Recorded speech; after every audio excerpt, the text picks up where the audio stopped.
నమస్కారం. Victory media news కి స్వాగతం. ముందుగా హెడ్లైన్స్. వచ్చే ఎన్నికల్లో టీడీపీదే విజయం. ఇచ్చాపురం శంఖారావం సభలో నారా లోకేష్.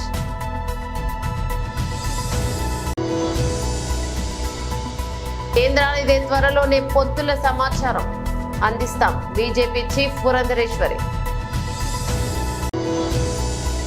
సీఎం జగన్ తోనే ఆంధ్ర రాష్ట్ర అభివృద్ధి సాధ్యం. బీసీ సంఘం నేత పోతల ప్రసాద్.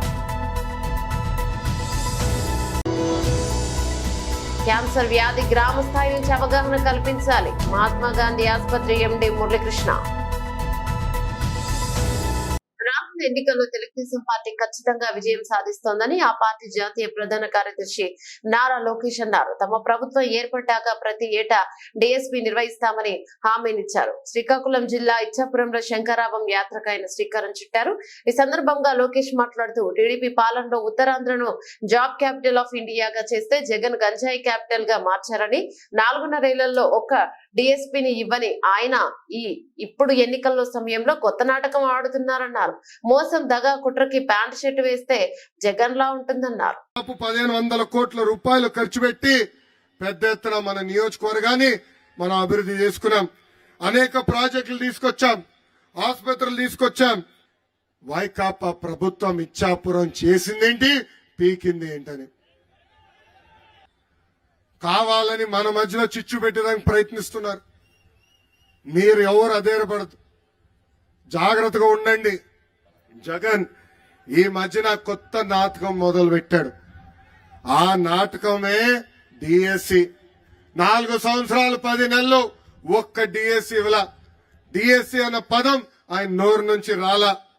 అందుకే మోసానికి, దగాకి, కుట్రకి ప్యాంటు షర్ట్ వేస్తే అచ్చు జగన్ లాగా ఉంటుంది.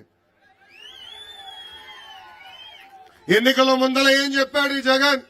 23,000 డిఎస్సి పోస్టులు ఇస్తామని ఆనాడు హామీ ఇచ్చాడు. అధికారంలోకి వచ్చిన తర్వాత కేవలం 18,000 పోస్టులు ఉన్నాయన్నాడు. దాని తర్వాత 117 జియో తీసుకొచ్చి ఏకంగా స్కూల్ రేషనలైజేషన్ పేరుతో టీచర్ పోస్టులు తగ్గించిన వ్యక్తి ఈ జగన్. ఇప్పుడు కరెక్ట్ గా ఎన్నికలు వస్తున్నాయి. యువతలో యువకలం మొదలైంది. అందుకే ఇప్పుడు నామమాత్రంగా 6,000 పోస్టులు ఇస్తానని ముందరకెళ్తున్నాడు.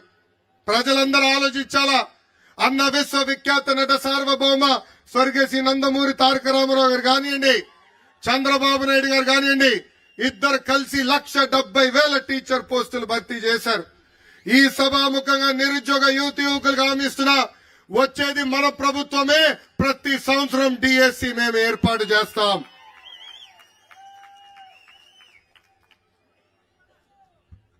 ఈ రోజు ఈ జగన్ ఊరూరు తిరుగుతా నేను పేదవాడిని అంటాడు. ఆయనకి ఒక జబ్బు ఉందండి. ఆ జబ్బు పేరే మైథోమేనియా సిండ్రోమ్. ఆ జబ్బు లక్షణాలు ఏంటో తెలుసా? ఉంది లేనట్టు, లేనిది ఉన్నట్టు చెప్తారు. సొంత టీవీ ఉన్నవాడు పేదవాడవుతాడా? సొంత ఛానల్ ఉన్నవాడు పేదవాడవుతాడా? సొంత పేపర్ ఉన్నవాడు పేదవాడవుతాడా? సొంత సిమెంట్ ఫ్యాక్టరీ ఉన్నవాడు పేదవాడవుతాడా అని ప్రజలందరినీ ఒక్కసారి ఆలోచించమంటున్నా. 1,00,000 రూపాయలు విలువైన చెప్పులు వేసుకుని తిరుగుతాడు. 1,000 రూపాయలు ఖరీదైన వాటర్ బాటిల్లో నీళ్లు తాగుతాడు. ఆయనకి పేదవాళ్ళు ఎదుర్కొంటున్న సమస్యలు అర్థమవుతాయని ఒక్కసారి ప్రజలందరూ ఆలోచించాలా. ఇంకా తెలుగింటి ఆడపడుచులు కూడా ఆలోచించాలా. ఈ రోజు సొంత చెల్లి షర్మిల గారు కానివ్వండి, సునీత గారు కానివ్వండి, ఏకంగా మాకే భద్రత లేదని చెప్పే పరిస్థితి. సొంత జగన్ ఇంట్లో ఉన్న చెల్లమ్మలకే భద్రత లేకపోతే ఇంకా మన పరిస్థితి ఎలా ఉంటుందో. వచ్చే ఎన్నికల్లో బీజేపీ బలోపేతమే లక్ష్యంగా పొత్తులపై అధిష్టానం నిర్ణయం తీసుకుంటుందని ఆ పార్టీ ఏపీ అధ్యక్షురాలు పురంధరేశ్వరి అన్నారు. విజయవాడలోని ఆదివారం ఇతర పార్టీల నుంచి వచ్చిన నాయకులు, కార్యకర్తలు బీజేపీ అధ్యక్షురాల ఆధ్వర్యంలో పార్టీలో చేరారు. ఈ సందర్భంగా ఆమె మాట్లాడుతూ పొత్తుల వ్యవహారం అంతా ఢిల్లీ స్థాయిలోనే ఉంటుందన్నారు. తాము మాత్రం పార్టీని ప్రజల్లోకి తీసుకెళ్లేందుకు పలు కార్యక్రమాలు నిర్వహిస్తున్నామని వివరించారు. కేంద్ర ప్రభుత్వంలో మోడీ ఆధ్వర్యంలో అమలు చేస్తున్న అన్ని సంక్షేమ పథకాలను ప్రజలకు గ్రామ స్థాయి నుంచే వివరించే అన్ని విధాల చర్యలు తీసుకుంటున్నట్లు తెలిపారు. పోలరాజు గారు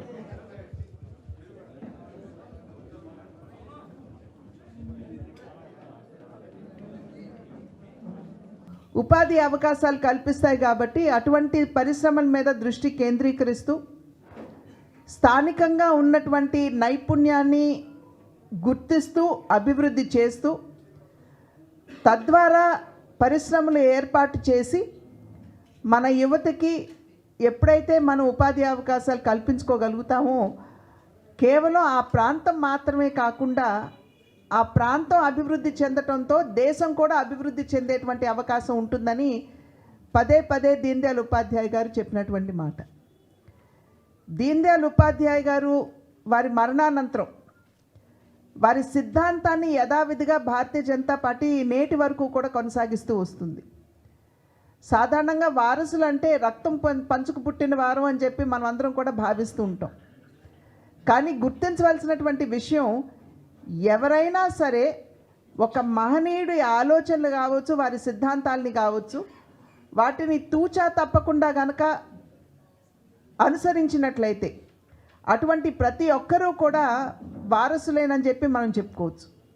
ఇవాళ భారతీయ జనతా పార్టీ ఏదైతే దీన్ దయాళ్ ఉపాధ్యాయ గారు మనకి అందించారు, ఆ సిద్ధాంతం కావచ్చు, వారి ఆలోచన విధానం కావచ్చు, దాన్ని ఇవాళ లక్షలాది మంది, కోట్లాది మంది భారతీయ జనతా పార్టీ కార్యకర్తలు యథావిధిగా విశ్వసించడం మాత్రమే కాకుండా చేతల్లో కూడా చూపిస్తున్నటువంటి నేపథ్యం. కనుక దీన్ దయాళ్ ఉపాధ్యాయ గారికి కోట్లాది మంది వారసులు ఉన్నారు భారతీయ జనతా పార్టీ కార్యకర్తల రూపంలోనని చెప్పి మనం ఇక్కడ గమనించవలసినటువంటి విషయం. దానిలో భాగంగానే భారతీయ జనతా పార్టీ ఏదైతే ఈ మహానుభావుడు చెప్తూ వచ్చారు, అది స్వదేశీ కావచ్చు, అదేవిధంగా ఈ అంత్యోదయ అనేటువంటి సిద్ధాంతం కావచ్చు, అంటే సమాజంలో ప్రతి వర్గానికి అట్టడుగును ఉన్నటువంటి వారికి కూడా మనం సంక్షేమాన్ని అందించడం అనేటువంటి ఒక లక్ష్యం, ఒక ఆలోచన, దాన్ని నేటి వరకు కూడా భారతీయ జనతా పార్టీ కొనసాగిస్తూ వస్తున్నటువంటి పరిస్థితి. మొన్న మనం చూసినట్లయితే మన కేంద్ర ఆర్థిక మంత్రి నిర్మలా సీతారామన్ గారు ఒక వైట్ పేపర్ని వారు దేశం ముందు పెట్టారు. వచ్చే ఎన్నికల్లో మళ్లీ ఆంధ్ర రాష్ట్ర ముఖ్యమంత్రిగా వైఎస్ జగన్మోహన్ రెడ్డిని అత్యధిక మెజార్టీతో గెలిపించేందుకు అన్ని బీసీ సంఘాలు ఐక్యంగా పనిచేయాలని all India Jyotiba Phule BC association అధ్యక్షుడు పి ప్రసాద్ నాయుడు అన్నారు. ఆదివారం నగరంలోని బీసీ సంఘాల కార్యాలయంలో ఏర్పాటు చేసిన మీడియా సమావేశంలో ఆయన మాట్లాడుతూ, దేశంలోనే ఎన్నికల ముందు బీహార్ తర్వాత ఆంధ్రప్రదేశ్ కుల గణన నిర్వహిస్తోందన్నారు. ప్రస్తుతం ఆంధ్ర రాష్ట్రంలో అమలవుతున్న విద్యా విధానాలు నాడు నేడు అభివృద్ధి పనులను మిగిలిన రాష్ట్రాలు సైతం ఆదర్శంగా తీసుకుంటున్నాయన్నారు. కోవిడ్ సమయంలో ప్రజలకు ఎక్కడా ఎటువంటి ఇబ్బంది లేకుండా అన్ని రకాల సంక్షేమ పథకాలు అందించడంతో పాటు అభివృద్ధికి పెద్దపీట వేశారన్నారు. వీటన్నింటిపై గ్రామ స్థాయి నుంచి ప్రజలకు వివరించి వచ్చే ఎన్నికల్లో సీఎం జగన్ అత్యధిక సీటు సాధించే విధంగా బీసీ సంఘాలు పనిచేయాలని కోరారు. త్వరలోని రాష్ట్రంలోని 175 నియోజకవర్గాలు పర్యటించి సీఎం జగన్ చేస్తున్న పథకాలు అభివృద్ధిపై చైతన్యవంతులను చేసి ఆ తర్వాత విశాఖ వేదికగా బీసీ సంఘాల ఆధ్వర్యంలో భారీ సదస్సు నిర్వహిస్తున్నట్లు తెలిపారు. సమావేశంలో అసోసియేషన్ సభ్యులు సూరాడ దాసు, ఆది వెంకట సత్యనారాయణ, వెంకట బాబ్జీ, ఎర్రయ్య పాల్గొన్నారు. బీసీబీల మీద అన్ని రాజకీయ పార్టీలు కలుస్తున్నాను ఢిల్లీలో. ఆంధ్రాకి వచ్చేసరికి మన ప్రాంతం కాబట్టి 2.5 సంవత్సరాలు కోవిడ్ టైంలో ఇంట్లో ఉన్నారు. సర్వే రిపోర్ట్ కాదన్న, మా ప్రధాన ఉద్దేశం ఏంటంటే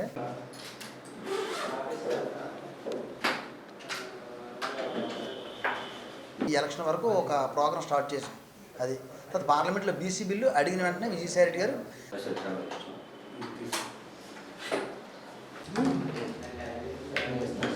లేవు ప్రోగ్రెస్ రిపోర్ట్. దీనివల్ల ఆయన ముఖ్యమంత్రి గారు మద్దతు ఇస్తాం. ఈరోజు మేము Jyotiba Phule all India OBC association తరఫున ఢిల్లీ నుంచి నేరుగా మేము ఆంధ్ర వచ్చి ఆంధ్రప్రదేశ్లో ఇటు శ్రీకాకుళం, విజయనగరం, ఇటు ఈస్ట్ వెస్ట్, ఇటు రాజమండ్రి వివిధ జిల్లాలు ప్రసారం చేస్తూ ముఖ్యమంత్రి జగన్మోహన్ రెడ్డి గారిని మరోసారి అధికారంలో తీసుకురావాలని మేము మద్దతు తెలియజేస్తున్నాం. దీనికి కారణాలు ఏంటంటే ముఖ్యమంత్రి జగన్మోహన్ రెడ్డి గారు కులగణన దీని మీద బీహార్ ముఖ్యమంత్రి గారు అనౌన్స్ చేశారు. ఫస్ట్ ఆయన అనౌన్స్ చేసిన వెంటనే మేము ముఖ్యమంత్రి గారు ఢిల్లీ వచ్చిన రిప్రజెంటేషన్ ఇచ్చాం వారికి. ఇచ్చిన వెంటనే వారు స్పందించి కులగణన వెంటనే స్టార్ట్ చేశారు. మా బీసీలకి భారతదేశంలోనూ 2వ ముఖ్యమంత్రిగా అయిన బీహార్ తర్వాత అనౌన్స్ చేసినందుకు ఆయనకి ఆల్ ఇండియా ఓబీసీ అసోసియేషన్ తరఫున మేము ప్రత్యేకమైన ధన్యవాదాలు తెలియజేస్తున్నాం. జగన్మోహన్ రెడ్డి గారిని గెలిపించాలనే కృత నిశ్చయంతో ఈరోజు మాకు ఫిషర్మ్యాన్ కమ్యూనిటీ నుంచి ఓబీసీ రకరకాల మా క్యాస్టులు మొత్తం కలిపి ఏకంగా ఒక ప్రణాళిక సిద్ధం చేసుకొని ఒక బహిరంగ సభ పెట్టడానికి విశాఖపట్నంలో మేము ఒక 20 రోజులు తర్వాత పెట్టడానికి నిర్ణయించుకున్నాం. మరొక ముఖ్యమైన ఉద్దేశం ఏంటంటే గౌరవనీయులైన పెద్దలు జగన్మోహన్ రెడ్డి గారు నాడు నేడు స్కూల్స్ పెట్టారు. ఆ నాడు నేడు స్కూల్స్ వల్ల విద్యా విధానం చాలా మార్పులు వచ్చాయి. ఢిల్లీ యూనివర్సిటీలోను స్టీఫెన్ కాలేజీ, మిరాండా హౌస్ ఇటువంటి కాలేజీలు మొత్తం కూడా జగన్మోహన్ రెడ్డి గారిని ఆయన నివాసానికి వచ్చి ఆయనకి ధన్యవాదాలు తెలియడం కూడా జరిగింది. ఆ స్కూల్స్ మొత్తం ఢిల్లీ యూనివర్సిటీలో మహారాష్ట్ర, కర్ణాటక, ఉత్తరప్రదేశ్ అనేక రాష్ట్రాలు ఎదురు చూస్తున్నాయి. ఇటువంటి విద్యా విధానం అమలు చేసినట్లయితే గ్రౌండ్ నుంచి పేద మధ్యతరగతి విద్యార్థులు ఇంగ్లీష్ మీడియం నుంచి కాంపిటేటివ్ ఎగ్జామ్స్ ఎదుర్కోవడానికి అవకాశం ఉంటుంది. Merit IAS, IPS, engineering, IIT చదవడానికి ప్రతి పేదవాడికి అందుబాటులో ఉంటుంది. ఈ బీసీలకి అట్టడుగు వర్గాల బీసీలకు మొత్తం కూడా ఒక కార్యాచరణ ముఖ్యమంత్రి గారు ప్రవేశపెట్టినందుకు ఆయనకి మేము ప్రత్యేకమైన ధన్యవాదాలు తెలియజేస్తున్నాం. ఇది హిందీ పేపర్లో కూడా వచ్చింది ముఖ్యమంత్రి గారి గురించి. చిన్నారుల్లో వచ్చి క్యాన్సర్ వ్యాధి పట్ల గ్రామ స్థాయి నుంచి ప్రత్యేక అవగాహన కల్పించాల్సిన అవసరం ఎంతైనా ఉందని మహాత్మా గాంధీ క్యాన్సర్ ఆసుపత్రి మేనేజింగ్ డైరెక్టర్ డాక్టర్ మురళీకృష్ణ అన్నారు. మహాత్మా గాంధీ క్యాన్సర్ ఆసుపత్రి శ్రేయ క్యాన్సర్ ఫౌండేషన్ ఆధ్వర్యంలో ఆదివారం Visakha MPP colony Brave heart పేరిట అంతర్జాతీయ బాల క్యాన్సర్ దినోత్సవాన్ని నిర్వహించారు. ఈ సందర్భంగా డాక్టర్ మురళీకృష్ణ మాట్లాడుతూ సమాజంలో ప్రతి 3 నిమిషాలకు ఒక చిన్నారి క్యాన్సర్ బారిన పడి మృతి చెందుతున్నాడని, ప్రతి ఏటా 4 లక్షల మంది చిన్నారులు మృతి చెందుతున్నారని తెలిపారు. కేజీహెచ్ పీడియాట్రిక్ విభాగాధిపతి డాక్టర్ చక్రవర్తి మాట్లాడుతూ ప్రభుత్వం క్యాన్సర్ నివారణకు ఎంతో అత్యాధునిక వైద్య సదుపాయాలు అందిస్తోందని, వాటిని సద్వినియోగం చేసుకోవాలన్నారు. కార్యక్రమంలో ఆంకాలజీ వైద్యులు doctor Stalin, doctor Praveen, doctor Rajani, doctor Kishore పాల్గొన్నారు.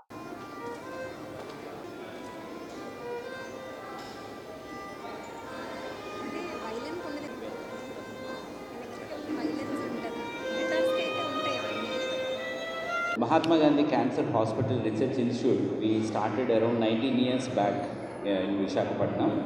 We treated more than 150,000 patients till now. This is the first cancer hospital, most comprehensive, and we have everything for the cancer treatment for all strata of patients and corporate patients, government scheme patients, private patients, and all categories of patients. And we take the help of many charitable organizations like Shreya Cancer Foundation, RO Foundation, Childhood, Helping Hands kind of, and very many,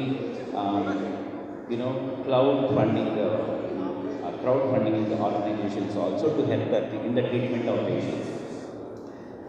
ముఖ్యంగా ఈ patients అందరికీ కూడా ఎటువంటి కేటగిరీలో patients వచ్చినా కూడా ఏదో విధంగా ఎవరిని రిజెక్ట్ చేయకుండా ఈ పేషెంట్స్ అందరినీ ట్రీట్మెంట్ చేసే విధంగా మా పాలసీస్ అనేది తయారు చేసుకున్నాము.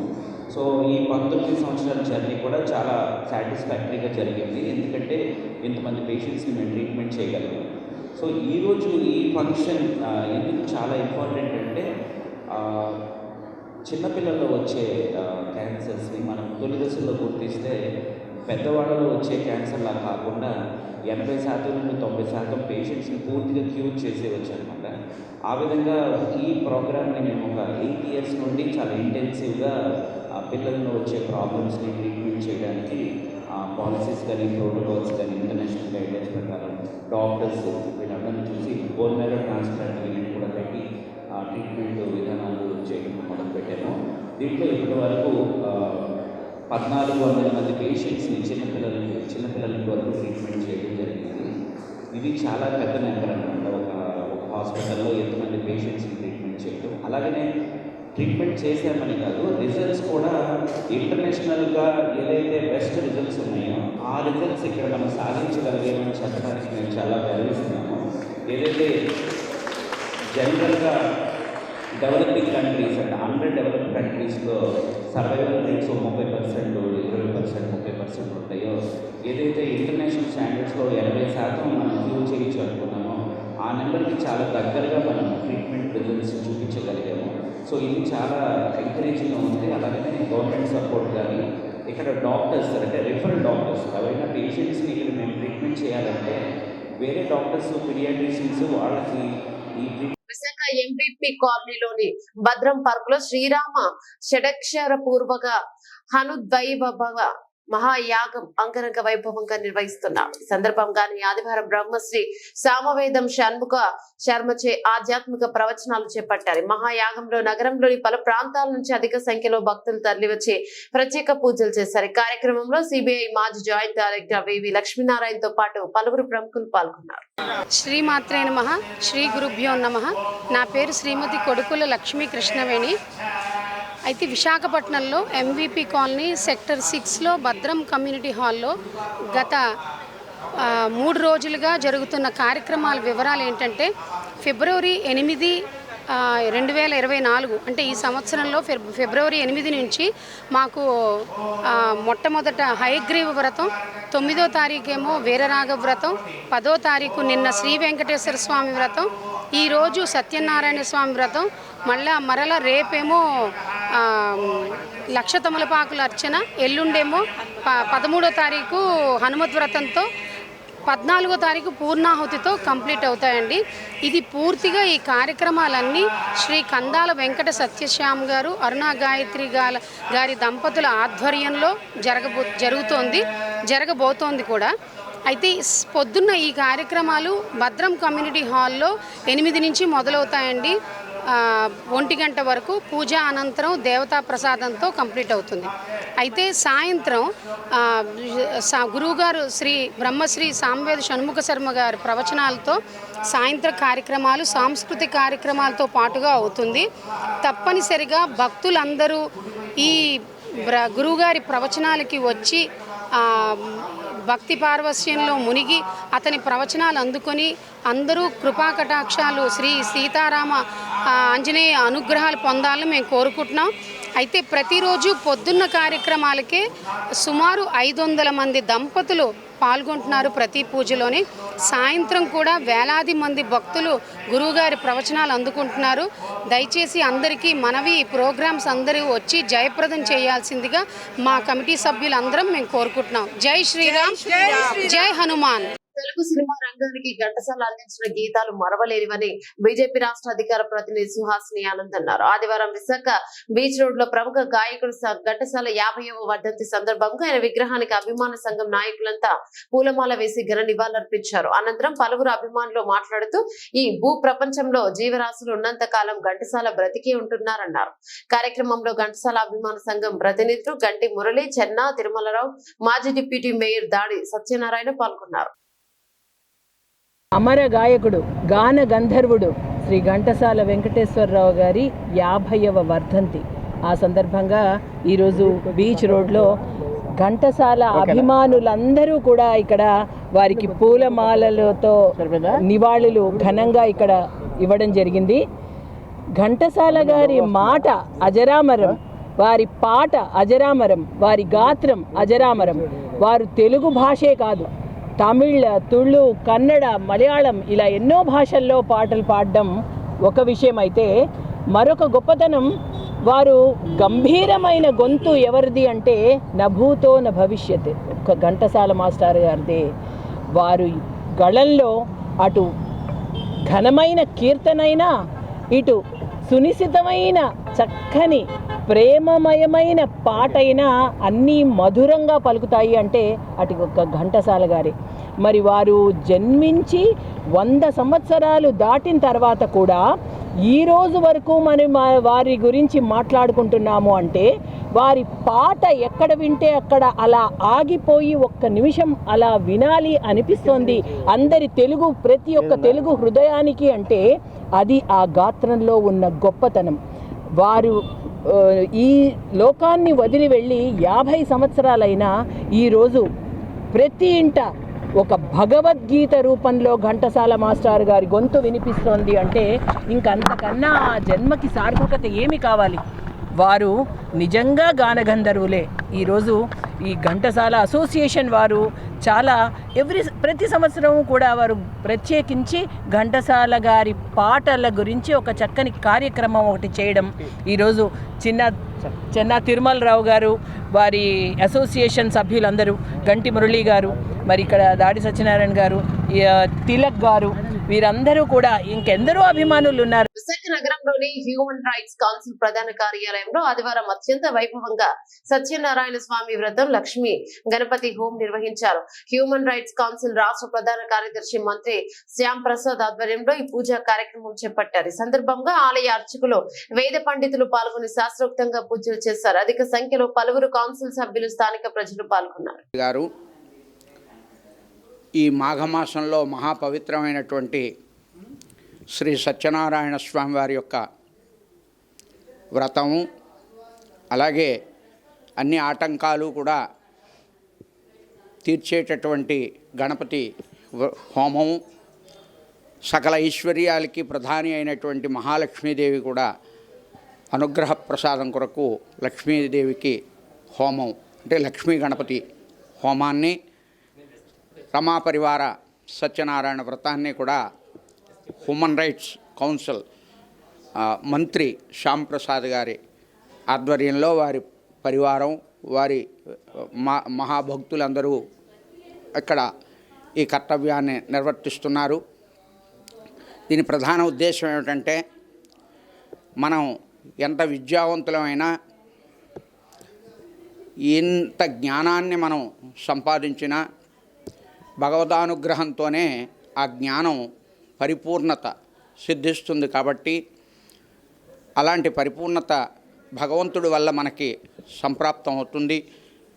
దానిలో భాగంగానే ఇలాంటి దైవ కార్యాలు మనం సదా ఆచరిస్తూ వస్తూ ఉంటాం. నారాయణుడు మనకి అన్ని మతాలు కూడా ఒక్కటే. ఏ మతాన్ని ఎవరు కూడా విస్మరించకూడదు, అపహాస్యం చేయకూడదు. ఆకాశం స్ఫటితం తోయం యథాగచ్చంతి సాగరః సర్వదేవ నమస్కారం కేశవం ప్రతిగచ్చతి. ఒక్కొక్కరు ఒక్కొక్క రూపాన్ని ఎంచుకొని నేనేగా భావించి వారు ఆ రూపాన్ని ఆరాధిస్తూ ఉంటారు. కాబట్టి ఎవరి యొక్క అభిమతాల్ని మీరు విస్మరించకండి, ఎవరిని బాధించకండి అని సద్భావన కలిగజేసేటటువంటి వైసీపీ ప్రభుత్వం చేస్తున్న ప్రజా వ్యతిరేక పాలన వివరాలను ప్రజలకు తెలియజేసి వారిని చైతన్యపరచడానికి శంకరాభం పేరిట ప్రత్యేక కార్యక్రమాలు చేపడుతున్నట్లు విశాఖ దక్షిణ నియోజకవర్గ టీడీపీ ఇన్ఛార్జి గండి బాబ్జీ అన్నారు. విశాఖ టీడీపీ కార్యాలయంలో ఏర్పాటు చేసిన మీడియా సమావేశంలో ఆయన మాట్లాడుతూ ఈ 5 ఏళ్లలో సీఎం జగన్ చేస్తున్న అరాచకాలను ప్రజలకు తెలియజేస్తున్నారు. 3200 కిలోమీటర్ల పాదయాత్ర చేసిన నారా లోకేష్ మిగిలిన 50 నియోజకవర్గాల్లో పర్యటించి ఈ నెల 18న విశాఖలో ముగింపు సభ నిర్వహిస్తారన్నారు. కార్యక్రమాలను టీడీపీ నాయకులు, కార్యకర్తలు విజయవంతం చేయాలన్నారు. ఈరోజు ముఖ్యంగా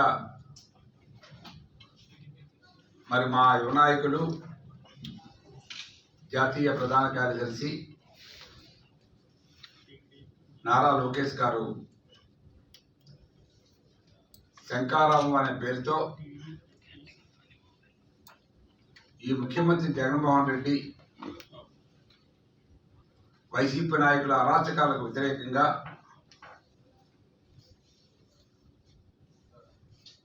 ఈ ప్రజల్లో చైతన్యం తీసుకురావడానికి ఆయన చేస్తున్న ఈ శంకారావం నాదమే ఈ శంకారావం. ఈ శంకారావం ముఖ్యంగా మీ అందరికీ తెలుసు, యోగాల పేరుతో ఆయన సుమారు 3000 దగ్గర 200 కిలోమీటర్లు పాదయాత్ర చేసి సుమారు 120 నియోజకవర్గాల వరకు కవర్ చేశారు. ఈ రాష్ట్రంలో ఉన్న అన్ని వర్గాల సమస్యలు, నిరుద్యోగ సమస్య, అలాగే నిరుద్యోగ యువత సమస్య, కార్మికుల సమస్య, రైతుల సమస్య, ఇలాగ అన్ని సమస్యలు మరి ఆయన కనుక్కుంటూ వారి యొక్క బాధలను వింటూ యోగాలం యాత్ర జరిగింది. మొక్కలు నాటండి, పర్యావరణాన్ని కాపాడండి అని వసుదైక వనం చారిటబుల్ ట్రస్ట్ సభ్యురాలు ప్రశాంతి అన్నారు.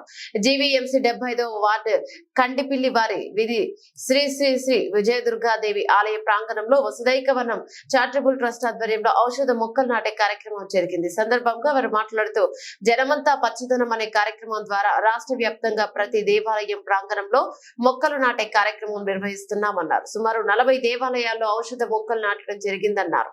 భావితరాలకు మంచి వాతావరణాన్ని ఇచ్చే విధంగా ప్రతి ఒక్కరు మొక్కలు నాటాలని పిలుపునిచ్చారు. పర్యావరణ పరిరక్షణలో భాగంగా ప్రతి ఒక్కరూ ఈ కార్యక్రమంలో భాగస్వామి కావాలన్నారు. ఈ కార్యక్రమంలో ఆలయ అర్చకులు ఈశ్వర్ శర్మ, సత్యనారాయణ, రమణ, హర్ష తదితరులు పాల్గొన్నారు.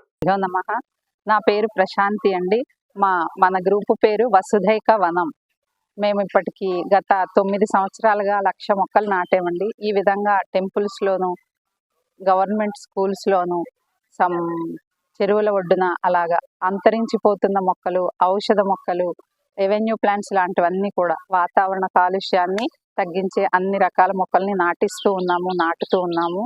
ఈరోజు అమ్మవారు గంట్యాడ కడిపిల్లి వారి వీధి, కండేపల్లి వారి వీధి, శ్రీ విజయదుర్గ ఆలయంలో చక్కగా క్లీనింగ్, మొక్కలు నాటే కార్యక్రమం చేయటానికి వచ్చాము. నిన్న కొంత చేశాము. ఈరోజు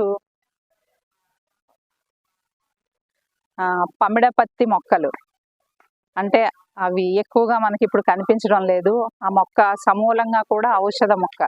దాని వేరు, పువ్వులు, ఆకులు, గింజలు, పత్తి అన్నీ కూడా ఎన్నో ఉపయోగాలు ఉన్నాయి. చాలా మందికి తెలుసు, కానీ మొక్కలు మనకి ఎక్కువ అందుబాటులో లేవు. కాబట్టి ఈ మొక్కల్ని విస్తృతంగా దేవాలయాల్లోనూ ఎవరైతే శ్రద్ధగా సంరక్షణ చేయగలరు వారి ఇళ్లల్లో అలాంటి చోటల్లో నాటించాలని చిన్న ప్రయత్నం చేస్తున్నాము. పోయిన సంవత్సరం అదేవిధంగా 1,00,000 బిల్వ మొక్కలు నాటాలని ఏకబిల్వ, దశబిల్వ.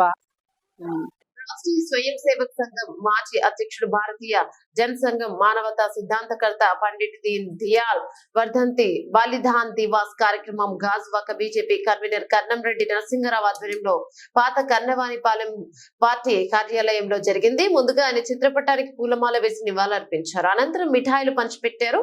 సందర్భంగా కర్నంరెడ్డి నరసింగరావు మాట్లాడుతూ, దీన్ దయాల్ ఉపాధ్యాయ యువకుడిగా ఉన్నప్పుడే వ్యక్తి, సమాజం, స్వదేశీ, స్వధర్మం, సంస్కృతి ఇలాంటి విషయాలపై ఆకర్షితులయ్యారన్నారు. సమగ్ర మానవత భావజాలం ప్రతిపాదకులని, సర్వోదయ అందరి ప్రగతి అనే నినాదంతో బీజేపీ పార్టీ సిద్ధాంతాలను రూపకల్పన చేసిన గొప్ప నేత పండిట్ దీన్ దయాల్ అన్నారు. కొందరు మరణించే వరకు జీవిస్తారని, మరికొందరు మరణించిన తర్వాత కూడా జీవిస్తారని, అందులో రెండో కోవకు చెందిన వ్యక్తి పండిట్ దీన్ దయాల్ అన్నారు. ఆయన ఆశయాలకు అనుగుణంగా ప్రతి ఒక్క బీజేపీ కార్యకర్త పనిచేయాలని పిలుపునిచ్చారు. కార్యక్రమంలో రోహిణి, కట్టా పద్మ, సోంబాబు, జీలకర్ర భువనేశ్వరి పాల్గొన్నారు.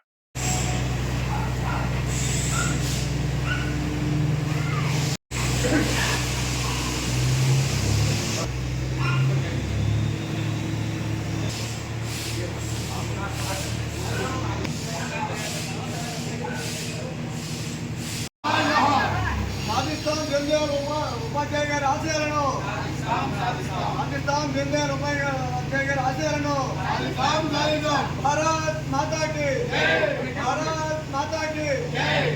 అందరికీ నమస్కారం అండి.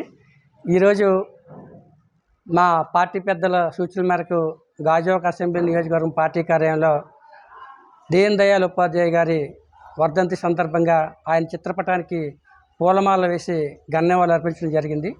ఈరోజు బలిదాన్ దివస్గా పేర్కొనడం జరిగింది. ఎందుకంటే ఆయన దేశం కోసం, ధర్మం కోసం తన ప్రాణాలు సైతం అర్పించిన మహానేత.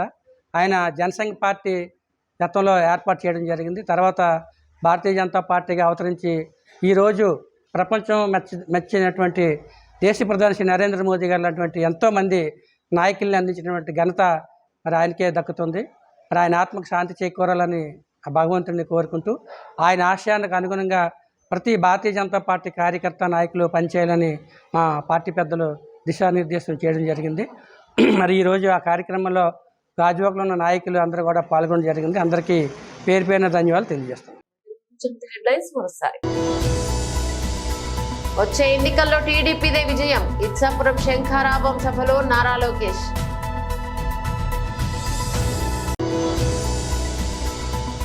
కేంద్రానిదే త్వరలోనే పొత్తుల సమాచారం అందిస్తాం. BJP chief Purandeswari.